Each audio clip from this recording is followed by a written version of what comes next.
Elisha went up from there to Bethel, and while he was going up on the way, some small boys came out of the city and jeered at him, saying, "Go away, bald head! Go away, bald head!" When he turned around and saw them, he cursed them in the name of the Lord. Then 2 she-bears came out of the woods and mauled 42 of the boys. From there he went on to Mount Carmel, and then returned to Samaria. That little episode from the second book of Kings has got to be one of the most scandalous as far as modern readers are concerned. The very idea that a prophet might use his prophetic influence to get God to basically murder a bunch of kids is so unthinkable that we might be tempted to just skip it. I know that it is one story that many would probably just rather wasn't in the Bible at all. But, as so-called miracle stories go, there really isn't all that much about this story that is unbelievable. Is it possible, for example, that not everyone in Israel loved all the prophets all the time? Of course it is. And so it is certainly believable that a bunch of kids might have mocked a prophet like Elisha and made fun of him because he was bald.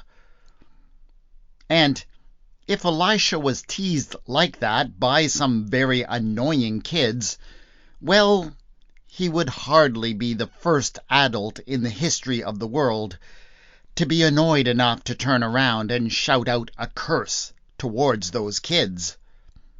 I mean, sure, it's not necessarily the most charitable thing to do, but everybody has a bad day from time to time. And if Elisha did curse some kids, well, of course he would have cursed them in the name of his God, Yahweh. I mean, sure, it would be a violation of that take the name of Yahweh in vain commandment, but everybody slips up from time to time. The other thing that is perfectly believable in the story is that there were some children who were killed by wild animals. This is, after all, a story that has been part of the human experience ever since human beings have crossed paths with animal habitat. It still happens sometimes to this very day. It is a horrible tragedy, of course, whenever such a thing happens. And, as with any tragedy, it is the kind of event that makes people ask the question, why? And, in my experience, when people are struggling with events like that, they will often latch on to just about any cause or explanation for why the tragedy occurred. Why do they do that? Because it seems better than the alternative.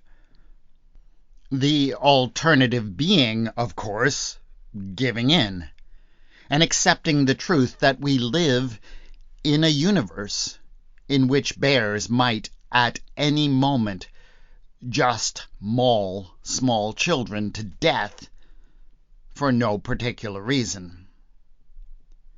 Sometimes having a bad reason feels better than having no reason at all. So, I certainly feel for these poor townspeople who saw their children suffer from a bear attack. I understand why they grasped for an explanation and a purpose behind it. But, as I think of how they might have put together that story and the cause and effect involved, I'm not entirely sure that we need to accept the explanation that they came up with. There could be another way to understand this story. This is Retelling the Bible.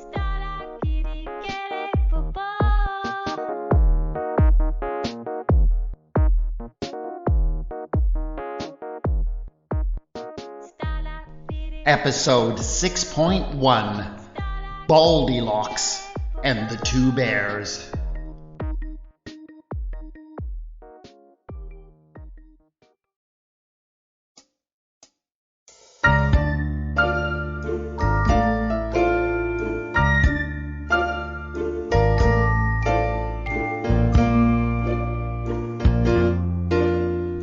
It all started when two of the young boys in the town failed to come home at the end of the day.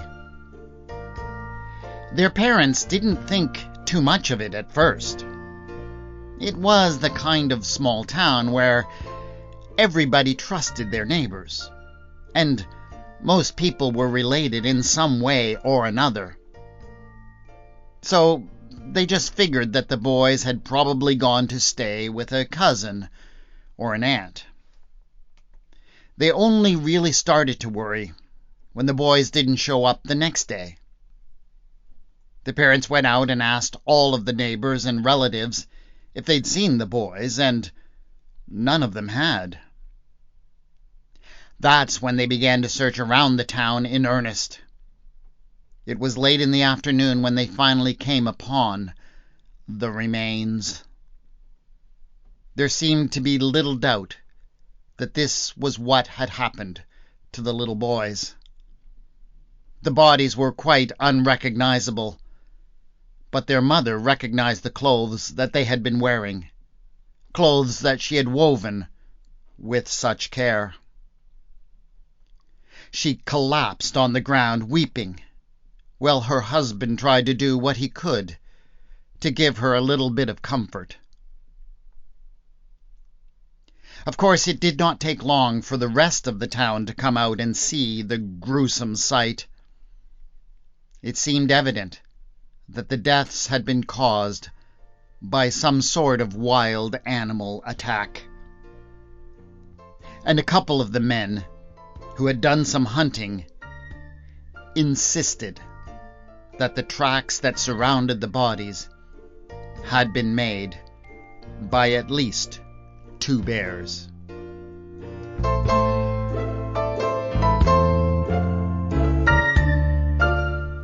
As you can imagine, the ensuing days were taken up with the task of managing the grief, not only of one family, but indeed of the entire town. The mangled remains were buried with prayers. The neighbors and the relatives did everything they could to come alongside the grieving parents with comfort and support. But, as often happens in this kind of situation, there was one thing above all that the people felt they needed in order to deal with their grief. It was a question that the mother had been asking over and over again, and that many others had taken up as well. The question was why? Why had this happened to her boys? There had to be some reason, didn't there? It is a very easy kind of question to ask in circumstances like that. But it can honestly be a very perilous question to answer. At least, if you try and answer it in simplistic ways. But, as the townfolk spoke among themselves in the following weeks, they did start to come to a consensus concerning the answer to that question, why? It all had to do with some events that had taken place in the week prior to the tragedy.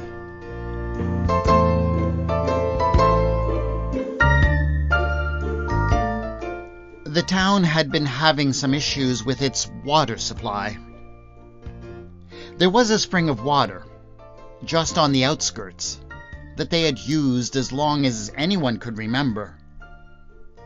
But recently they had noticed that there was a great deal of illness in the town, and it seemed to be coming from the spring. The people who drank the water, even if they mixed it with wine, would often fall sick with diarrhea and other ailments. The livestock who drank from the spring seemed to be particularly susceptible, and there had been a number of miscarriages and deaths of the young among them. They knew that something was not right, especially as the water had a strange smell and taste to it. But they didn't know what to do. But then a traveling prophet came passing through the town.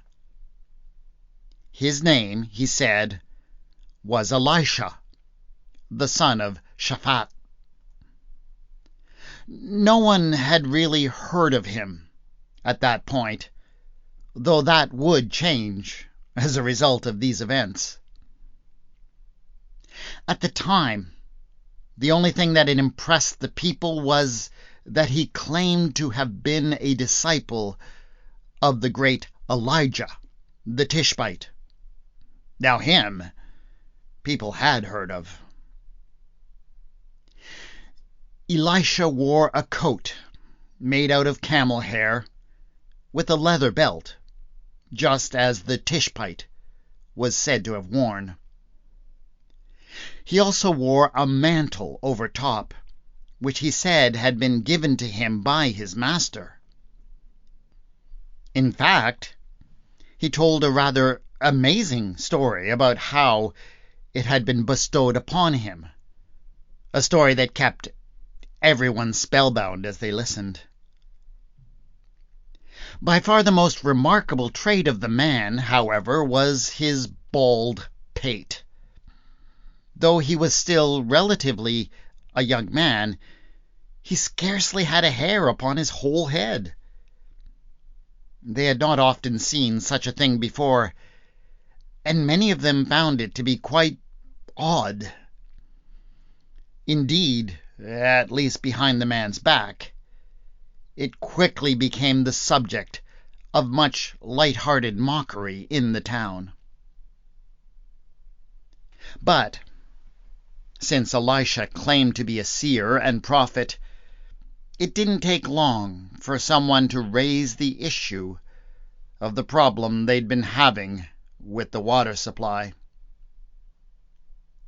The sons of the prophets had been getting a reputation among the people of Israel for being able to fix various local problems and issues. So someone asked Elisha if anything could be done about the spring. And did the prophet get very serious at that point. He asked to be taken out to the spring, and he frowned and stared at it for a while. Then he ordered that the head of the spring should be cleared, as it was covered over with brush and scrub.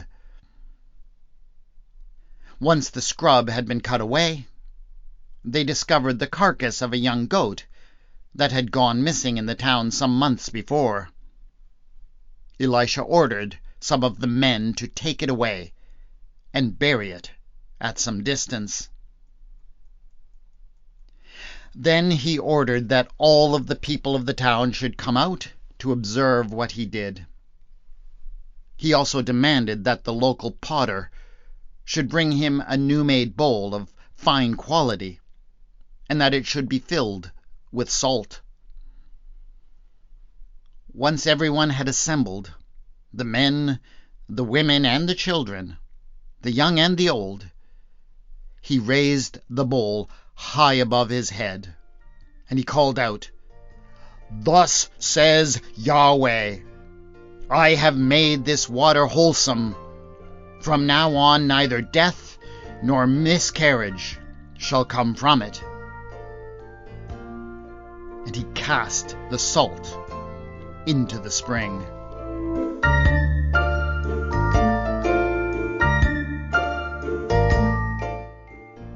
The people were very impressed by the whole spectacle, but some were still understandably nervous about the water and drinking it. The prophet assured them, however, that if they only waited for a few days, they would indeed find the water fresh and pure again. That was actually the beginning of the problems. It seemed that the prophet wanted payment for his services immediately. But there were some in the town, especially those who had the power to contribute towards such a payment, who really wanted to wait and see the results that they had been promised. But Elisha insisted that he couldn't be patient. He had to go on up to the high place at Bethel, for he had some business there. So the people of the town did give him what he requested, though there were some who grumbled about it and mocked the bold prophet behind his back for his bold-faced seeking of prophets. But they paid him, mostly because too many of them were afraid of what an angry prophet might do to curse them if they did not comply. They might just end up with a worse problem than a bad water source.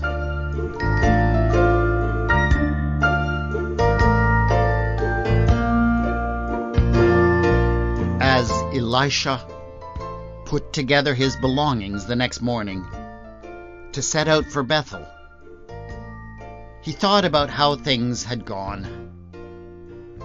This was really his first prophetic experience, out from under his master's control. He thought that overall, he had done pretty well. He had helped the people of the town to solve a very real problem and given them an enduring image with the bowl of salt that they could hold on to whenever they worried about their water supply. The bowl, which he had slipped into his bag in the midst of all the excitement, was very well made and would provide him with an excellent keepsake. But there was one thing that still troubled him. He had spent years with Elijah and seen all of the ways in which people had treated him with such deference and respect. And he lived with his continual sense that he would never quite measure up to what Elijah had been. He had asked for a double portion of Elijah's spirit, but that was really just a way of compensating. He felt as if, even with that, he was still no Elijah. So, ever since he had arrived in this town, he had been bothered by a niggling sense that these people didn't respect him, that they were perhaps even laughing at him behind his back. Oh, he'd seen the people, whispering to each other and laughing, and then they would often rub their heads and smile as they looked back at him. It was about the hair, wasn't it? Ever since it started falling out while he was still young, Elisha had been very conscious about it. And he was beginning to feel that, because of it, he would just never be able to fill the big mantle that had been left for him. The last straw, of course, had been the way they had tried to negotiate over his price. He felt as if he had done them a real service, and that he deserved his pay. But they didn't seem to agree. He sighed deeply as he shoved the last of his things into his sack and then slung it over his shoulder. He called out his thanks and a goodbye to the family that had hosted him and set out towards Bethel. He was just coming to the outskirts of the town and feeling much lighter at heart at the prospect of leaving the place behind him, when he noticed an odd sound coming from the bushes by the side of the road. There was whispering and shushing and quite a few suppressed giggles. It seemed that it was a pack of children.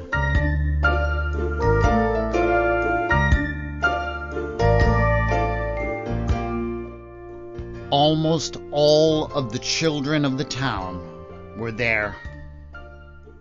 They had been there, behind the scenes, though mostly unnoticed, throughout all of the events of the recent days. They had watched with awe the seemingly magical actions of the prophet at the spring. But they had also listened intently while their parents talked about Elisha, debated his payment, and expressed their doubts concerning the water. They had especially listened as their parents talked and laughed about the prophet's strange appearance. Oh yes, they had learned a number of funny ways to speak about people like him, using words like baldy, chrome dome, cue ball, follically challenged, and Baldilocks. The elder of the town who had invented the last one seemed to be particularly tickled by it. So, for these kids, Elisha's visit to their town was the biggest thing that had happened there in their entire lives. They were honestly pretty sad to see him leaving. So they had spontaneously come together and decided to organize him a send-off. And I honestly think that when they came bursting out of the undergrowth and started shouting, "Go up, Baldy! Go up!" they really didn't mean anything by it. They simply spoke of the man as they had heard their parents speaking of him. But Elisha was not really in the best frame of mind to take a little bit of good-natured ribbing. I'm not sure we can blame him for turning around and shouting back at the kids, "Yahweh, damn you! Damn you, crazy kids!"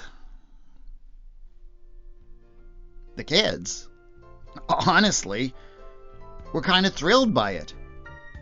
They yelled and they screamed and laughed as they ran home to tell their parents what they had done. Everybody really just thought it was a bit of fun.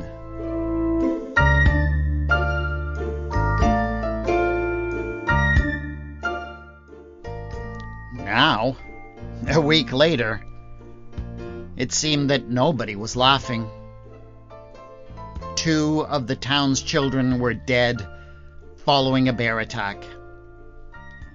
And with so many people desperately searching for an answer to the question, why, it really didn't take very long for their minds to fall on the story of the prophet's curse. The one thing had happened after the other, and it seemed reasonable to say that one thing had been the cause, the purpose, and the meaning of the other. This is not to say that this was a particularly good answer to the question why. It seemed to suggest some rather frightful things about the prophet Elisha and about his God.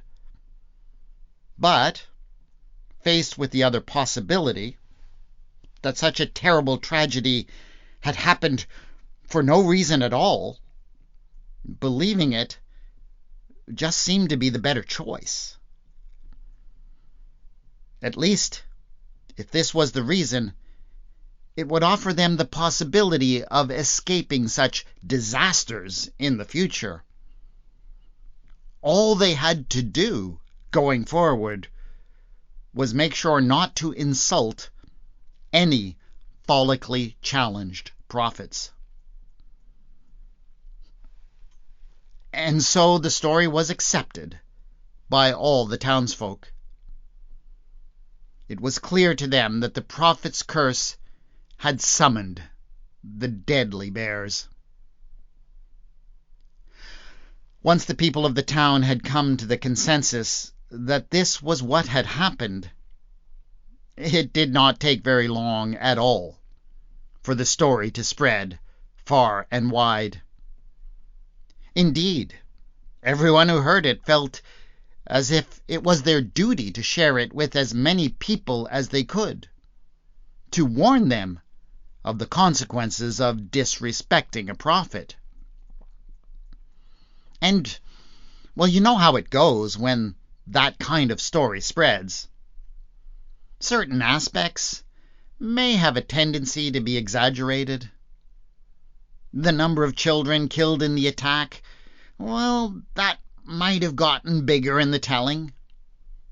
Meanwhile, the lag of time between the curse and the attack, that might have been minimized in the interests of making the story more exciting and the moral clearer.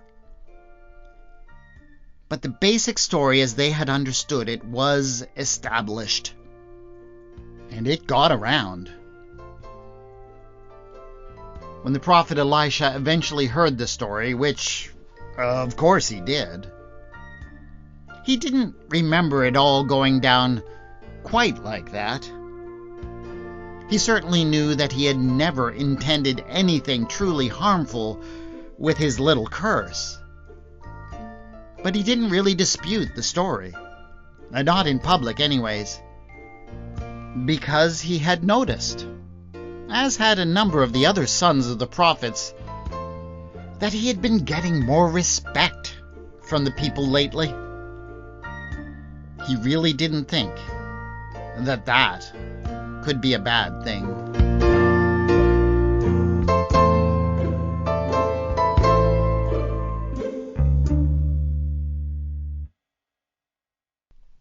Many years ago, I knew a couple that, years before I ever met them, lost a child. It was a tragic story, but one that is too common in this world. They were deeply wounded by their loss, of course. But when I met them, there was one vestige of their grief that plagued them in particular. In their initial process of mourning, they had asked the question that people so often do at such times. They wanted to know why their beautiful girl had been taken away from them. I don't think there's anything wrong with asking that question at such times, but I also don't think that we should expect to get an easy answer to that question.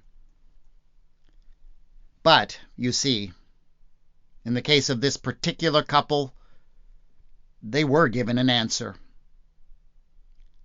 An authority figure, their minister, gave them an answer in the course of his funeral sermon for their child. "She was a good child," he intoned. "Indeed, she was far too good for this world, and so God took her." And many decades later, they could quote that part of the sermon to me, word for word, when they asked me to explain what kind of monster God would want to take their child away from them. And as much as I tried to persuade them that the answer to their question that they'd been given was wrong, they had lived with it for far too long at that point, and I could not help them to see it in any other way. So, I certainly understand how perilous it is to try and answer the question why in the aftermath of a tragedy. I know the damage that a wrong answer can do. And I'm fairly convinced that what we have in the story of Baldilocks and the two bears is a bad answer given to that natural question of why. I realize that there are some who might disagree with me, and that's fine. It is true that the story, as it is told, strongly implies, even if it doesn't say it in so many words, that because the bear attack happened after the curse, that the one was the cause of the other. For one thing, I am reminded that it is a logical fallacy to think that correlation always implies causation. In this story, the only one who would know for sure whether the one caused the other would be an omniscient narrator. And I don't believe that this is a story told by an omniscient narrator. And yes, I do understand that there are people who look at the Bible text and see an omniscient narrator. That is because they see the text of the Bible itself as being written by God. I take a different approach. I do see the Bible as being written through an inspired process, but it is also clear to me that it was written by people who were just doing their best to tell their story of how they had experienced God.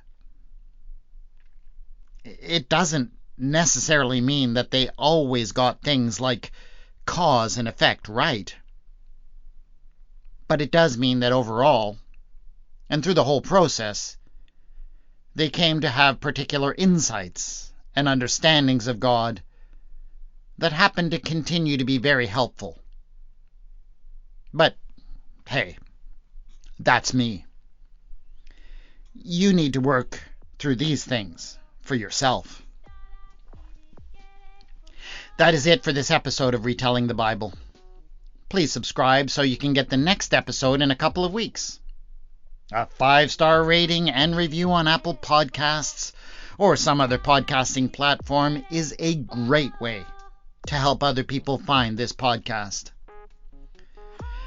The theme music for the podcast is Ada, and the mood music for this episode is Grand Dark Waltz, Moderato, and Allegro. The music is by Kevin MacLeod, licensed under the Creative Commons, and can be found at incompetech.com.